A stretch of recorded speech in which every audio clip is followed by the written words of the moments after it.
काय करताय? काय भाजी निवडते. भाजी निवडताय मेथीची. चला ना आपण डिंकाचे लाडू करूया. डिंकाने हाळीवचे लाडू करूया ना, थंडी पण वाढलेली आहे. हो छान लागतील खायला. चला चला चला. डिंकाचे लाडू. अरे वा, काय काय आणलंय मग सामग्री? हे खोबरं 1 किलो. आणि आणून त्याला घरीच खीस बनवला. अरे वा, आणखी हे पूड 1 किलो. हा, आणखी पूड 1 किलो. खारगीची पूड आहे का ही? तयार आणली आहे का? हा, आणखी हे तेल 100 ग्राम. हा, बदाम 100 ग्राम. हा, हे अक्रोड 100 ग्राम, काजू 100 ग्राम आणि डिंक 100 ग्राम. अरे वा छान. आणि हे तूप घरी काढलेलं आहे. घरी काढलेलं आहे का? तुम्ही काढलंय का ते घरी? हो. अरे वा, घरगुती तूप आहे. आणि हे आता हळीव, खसखस आणि वेलची पूड 2-2 चमचे. अरे वा, आता तुम्ही डिंकाचे लाडू करणार आहात ना? हळीव डिंकाचे. चला मग करूया. भाजून घ्यायचं. खोबरं बदामी कलरवर भाजून घ्यायचं. अरे वा छान.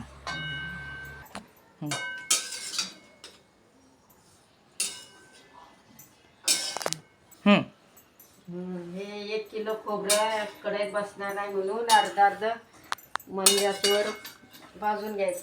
अरे वा, बदाम गॅसची आज मंद ठेवायची. झालं. हे अशा पद्धतीनं खरपूस खोबरं आता भाजून झालेलं आहे. आता काय करणार? आता काय हे तीळ. हा, तेल टाकणार. तीळ टाकायचं. टाका.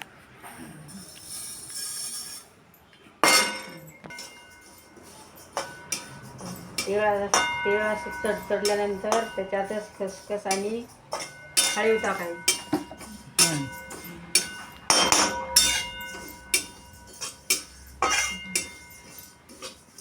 आता हे तीळ तडतडले, आता याच्यात खसखस आणि हळीव टाकायची. खसखस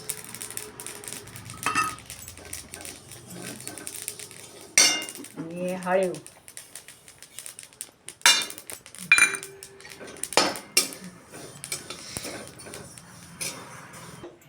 अगं ही इलायची झाकून ठेवायची असते, वाज गेला असता नाही. वाज जातो वय उघडी ठेवली की. आता काय टाकणार आहे यामध्ये? आता तूप टाकायचं ना. हा, मम्मी पण खारीक. ह्याच्यात आता 2 चमचे तूप टाकले. ह्याच्यात डिंक भाजून घ्यायचा फुलेपर्यंत. थोडा थोडा करून भाजून घ्यायचा.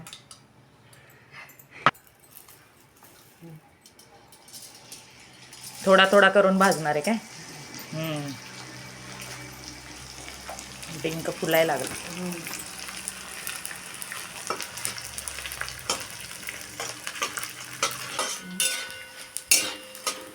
डिंक आहे ना, लय बारीक आहे. मोठे मोठे खडे पाहिजे म्हणजे लवकर भाजले गेला.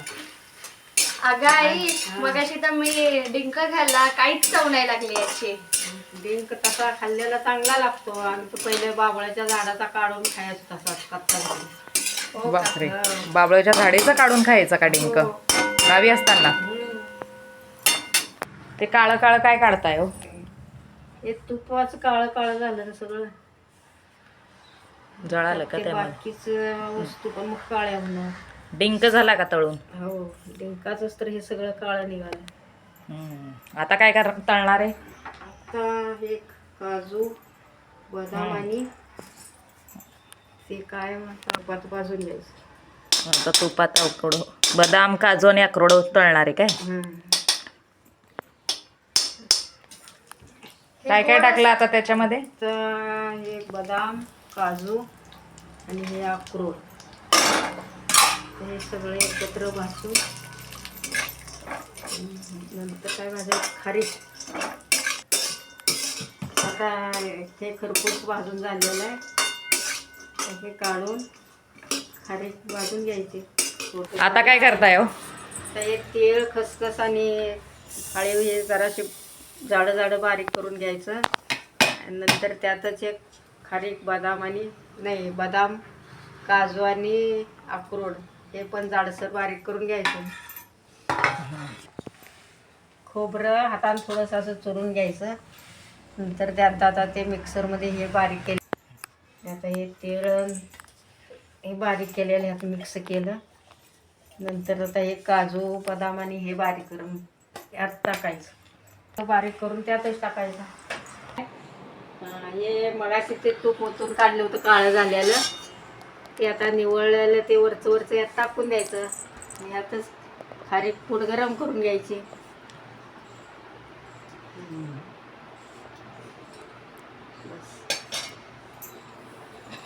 आणखी टाकता का तूप?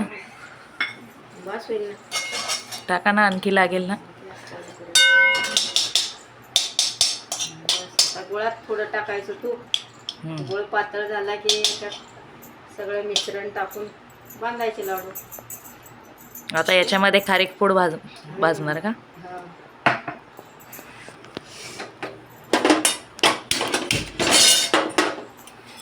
खारीक पूड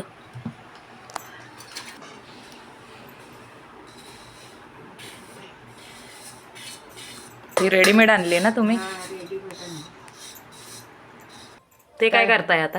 हे जाड राहिलं नाही, आता ते जाड जाड काढताय काय? अजून काढून बारीक बारीक ह्यात टाकायचं. पण दाताखाली येत आहे की ते खाताना? खूपच जाड राहिले ना ते काय. मग ते काढून पुन्हा बारीक करताय?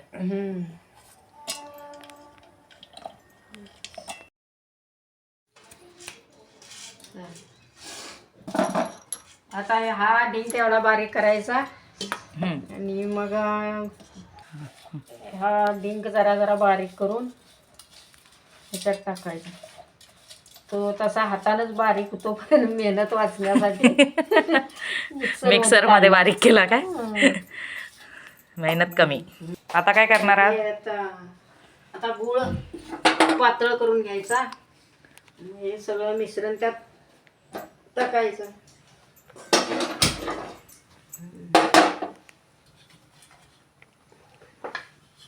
हा गुळ ऑर्गॅनिक आहे का, म्हणजे सेंद्रिय आहे का? हो, अरे वा. सेंद्रिय गुळ.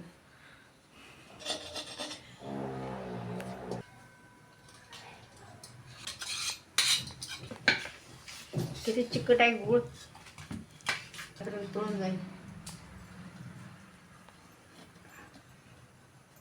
पहिला किती सांगू. आता ही विलायची अर्धीच यात टाकते, कारण कढई लहान असल्यामुळं पूर्ण मिश्रण बसणार नाही त्यात.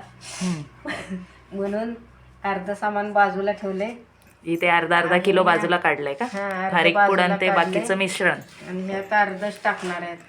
आणि याच्यामध्ये वेलची पूड टाकून मिक्स केलेलं आहे. आता हे ह्यात बसेल एवढे टाकणार. हम्म. हे आता मिक्स करून बांधायचे लाडू.